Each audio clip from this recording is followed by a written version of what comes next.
established by God, who created us male and female for each other.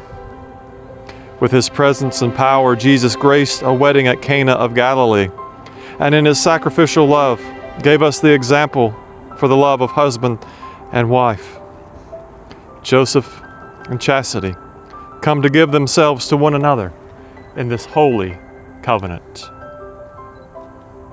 And so I ask you both, in the presence of God and these people, to declare your intention to enter into union with one another through the grace of Jesus Christ, who calls you into union with himself as acknowledged in your baptism. Chasity, will you have Joseph to be your husband, to live together in holy marriage? Will you love him, comfort him, honor, and keep him in sickness and in health, and forsaking all others, be faithful to him as long as you both shall live? If so, say, I will. And Joseph, will you have Chasity to be your wife, to live together in holy marriage? Will you love her, comfort her, honor, and keep her in sickness and in health, and forsaking all others, be faithful to her as long as you both shall live? If Paul writes, if I speak in the tongues of mortals and of angels but do not have love, I am a noisy gong or a clanging cymbal.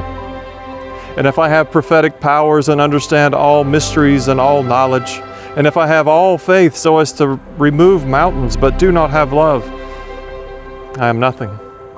If I give away all my possessions, and if I hand over my body so that I may boast, but do not have love, I gain nothing. Love is patient. Love is kind.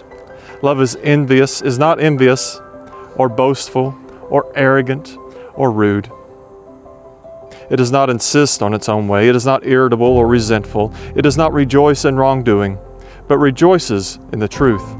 It bears all things, believes all things, hopes all things, endures all things.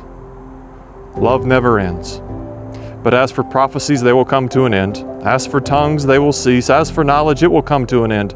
For we know only in part, and we prophesy only in part. But when the complete comes, the partial will come to an end. When I was a child, I spoke like a child. I thought like a child. I reasoned like a child. When I became an adult, I put an end to childish ways. For now we see in a mirror dimly, but then we will see face to face. Now I know only in part, but then I will know fully, even as I have been fully known. And now faith, hope, and love abide, these three, and the greatest of these is love.